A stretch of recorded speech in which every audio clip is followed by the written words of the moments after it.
Welcome back to the channel. Racer X here, and it is a beautiful Saturday morning here in the Tampa area, and I wanted to get a really quick video out for you guys because I just learned about a situation with a Dodge dealership in Arab, Alabama, where they had $1.2 million worth of inventory taken in one night. It literally sounds like a scene from Gone in 60 Seconds. Hello, ladies. So today I will tell you all about what happened. It's kind of interesting. If you guys are brand new to the channel, don't forget to subscribe. You can find that button right over here, and off we go.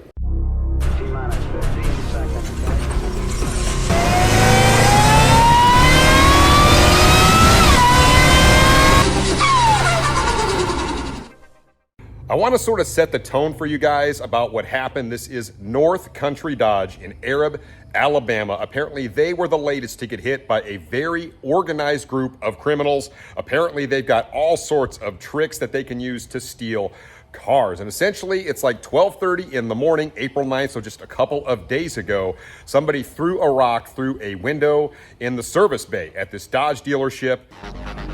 Kip, man, that's not a tool. That's a damn brick. Kip, man, we gonna use a brick, man. We might as well call prison and make reservations. Oh, come on. They went in. Somehow they were able to attach a laptop to the key safe and get into the key safe using a laptop. They hacked their way in.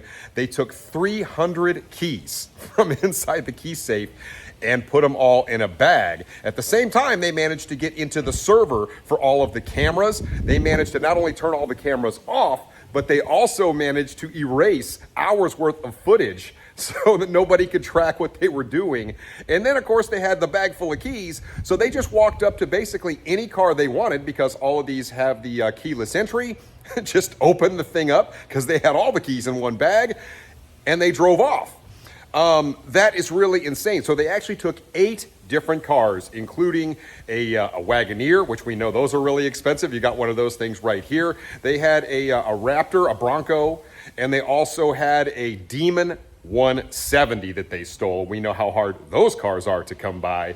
And this is 8 total cars that they actually stole from one dealership in one night, and they used all this crazy technology to actually go in there and do this heist. So I got this information from an article that was written by our buddies over at Motortrend, but it left me with a lot of questions because I felt like the article was pretty vague. It did say $1.2 million worth of inventory. It was 8 total cars that were taken. They valued the Demon 170 at like $156,000, which seems maybe a little bit low to me.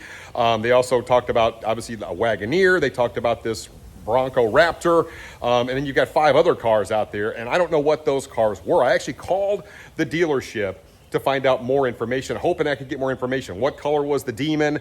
You would think somebody could track down a Demon 170, especially if you knew what color it was. After all, they do have kind of a serial number right there on the dash. I mean, there's a lot of unique things about the Demon 170. It shouldn't be that hard to find that car, but I was unable to get more information. I have to imagine some of these other cars were likely Hellcats, but you've got the Bronco and the Wagoneer. Those 2 cars have been recovered.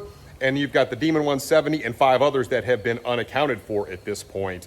And I really wish I was able to get you guys more information because you just never know where these things might turn up. These things could be getting stripped in some rail yard somewhere for all we know, and that may be exactly what's happening to them. But a really sad situation, and now they have to pick up the pieces. The cleaning crew came in the next day. That was the very first thing they saw. There was no other evidence really except for the missing cars and the broken window.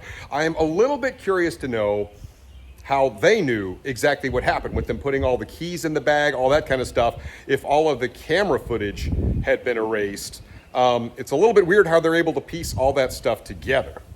Initially, when I read this article, everything about it screamed inside job to me. That happens more often than not, where you've got an employee of the dealership and they know where everything is. They know about the inner workings of the dealership, and it's a lot easier for them to go in and steal a car than it would be somebody from the outside that doesn't know the dealership, know where things are. But according to the police, the local police there in Arab, that is not the case. This is an organized crime ring, and this is not the first time that this would happen. I mean, after all, you have to know kind of where the keys are stored. You have to know where the server is for the cameras. You got to know the inner workings of the dealership, and you have to know what cars you want to take when you show up, so you're not just wandering around aimlessly. Superb.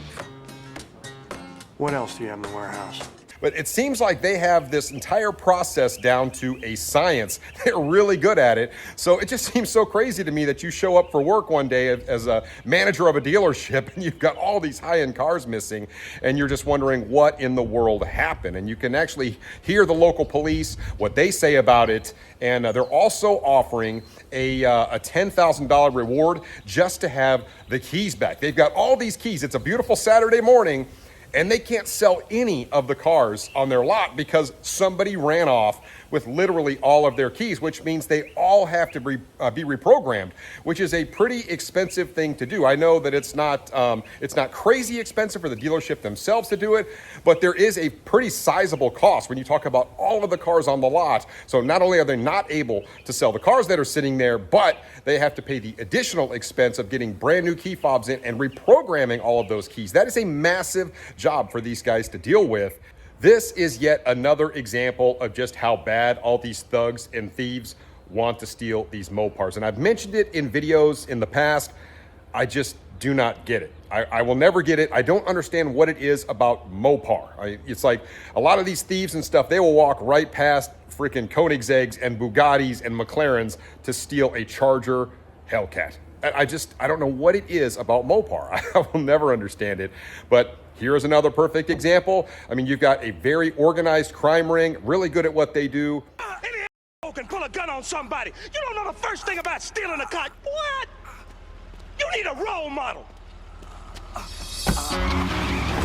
That's what they want to go after. They want to go after the Mopars of the world. So they go out, steal $1.2 million from this dealership. And I know what a lot of people are going to say. They're going to say, well, you know what? It's a dealership. You know, I don't feel sorry for them, all that kind of stuff. But it does kind of hurt all of us in the long run. Not only with just owning high-end Mopars, right? Is it scary to own one of these? Is it scary to own a Demon 170?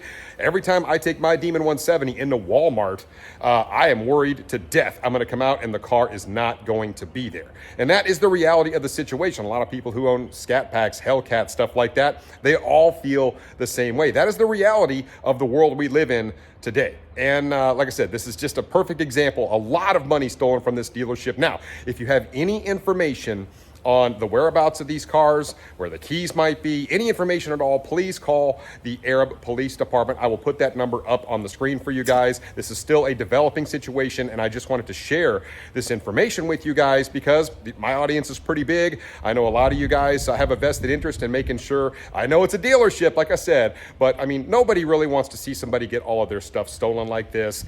It is a really sucky situation. So anyway, guys, just thought I would share this info with you on a beautiful Saturday. Let me know what you guys think in the comments down below, and I'll catch you on the next one. So until then, Racer X. Okay, let's run.